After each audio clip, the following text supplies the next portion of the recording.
Hi, I'm Dr. Lori Schwartz-Reichel. My career began in music education where I learned the importance of a key change, a shift, in the tonal center of a piece of music, often used to inject energy or produce significance. Eventually, I realized the impact of making key changes in all areas of my life and the desire to help others do the same. Making key changes can be difficult. I certainly don't have all the answers, but I do like to pose questions for reflection and offer actionable key changes for us to attempt in both our working and living situations. Together, we can unlock our greatest potential in collaboration with those we love, serve, and lead. Let's discover how we can grow together by making key changes. Today's episode is a reflection episode. As we always do, we're looking back at the 4 most recent episodes of Making Key Changes. In this case, episodes number 106 through number 109, to review and ensure we are making the key changes needed to grow. When you review these episodes chunked together, a theme connects them all. That idea is luck. If you are listening to this episode on the day it airs, it is St. Patrick's Day. This day is celebrated annually on March 17th as a cultural and religious holiday honoring the patron saint of Ireland, St. Patrick. The tradition has extended beyond Ireland and is represented globally with festivities focusing on Irish culture, wearing green, and folklore, often centering on themes of luck and prosperity. Luck is heavily associated with symbols like 4-leaf clovers, leprechauns, and shamrocks, which are believed to bring good fortune, protection, and joy to the day. When most people hear the word luck, they think of chance, being in the right place at the right time, something random happening, or something outside of our control occurring. But these 4 episodes suggest something different. They show that many moments we later call luck actually happen when we show up, create, connect with others, and stay open to change. Let's review the last few episodes and recognize how that idea of luck unfolds. Episode number 106 focuses on a powerful idea, finding your people.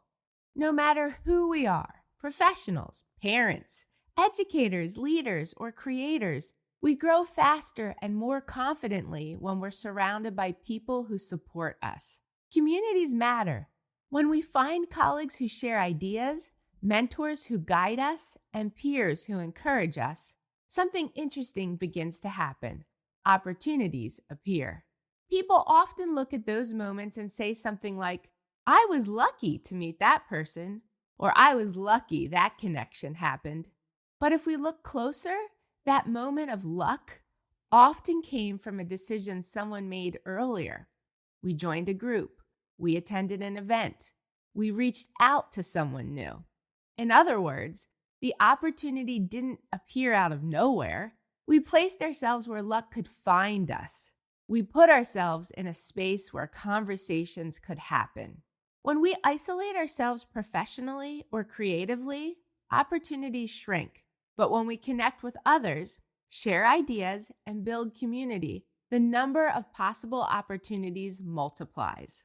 Episode number 106 reminds us that finding your people doesn't just build support, it expands the possibilities for growth and unexpected opportunity.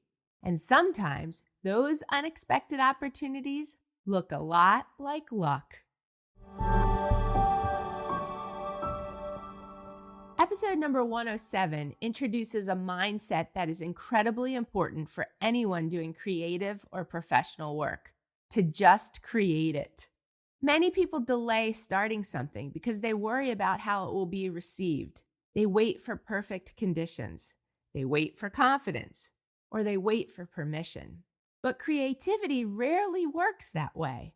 Instead, this episode encourages us to move forward with our ideas and share them, even if they aren't perfect. Because once we create something and share it, 2 things happen. We receive compliments and criticism. Compliments can energize us. They remind us that our work resonates with people.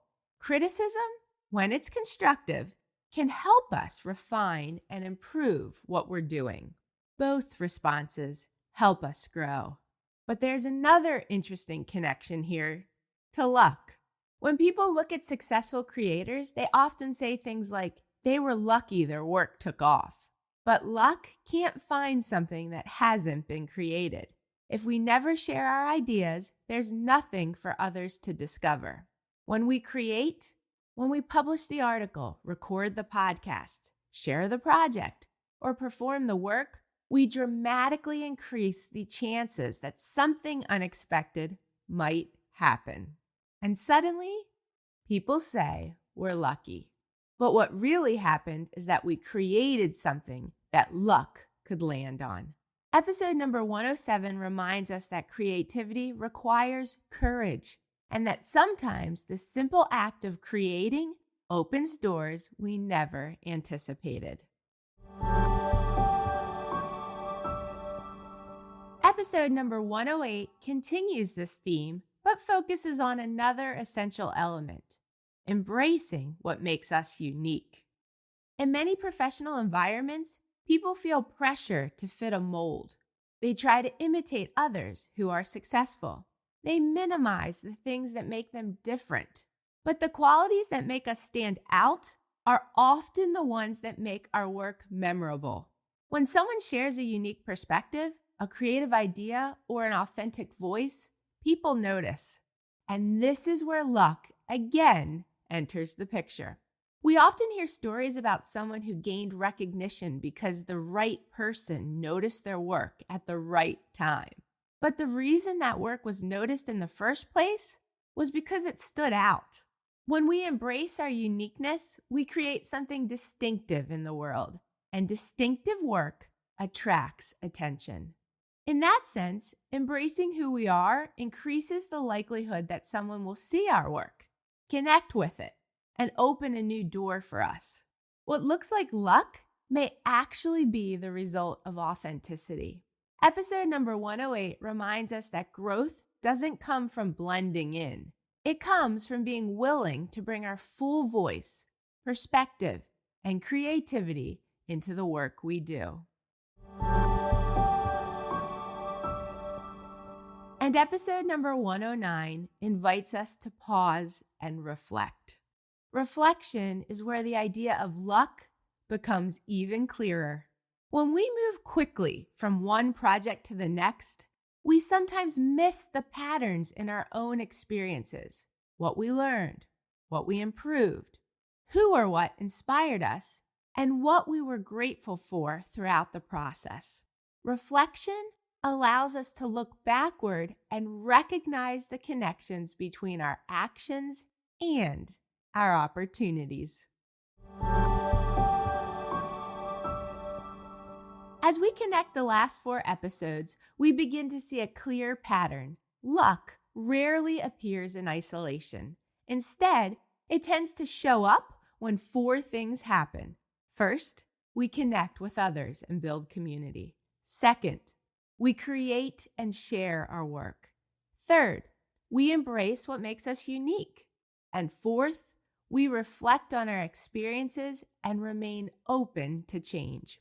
Each of these actions expands the number of opportunities that can enter our lives. When we take time to reflect, we often realize that many of the moments we once described as lucky were actually connected to decisions we made earlier. Decisions to show up, to try something new, to share an idea, or connect with someone. Growth is rarely accidental. More often, it is the result of a series of small decisions that gradually shape our path. In other words, luck may not be completely random. Sometimes what we call luck is simply the natural result of the choices we make.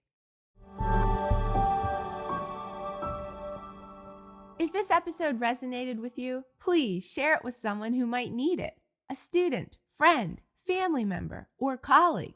Share it at your work, or your church, or somehow in your community. In the show notes, you'll find a registration link to the Confidence Camp for Kids, happening in June 2026. Recommend this camp to a child's family. There is also a link to subscribe to the Making Key Changes weekly newsletter.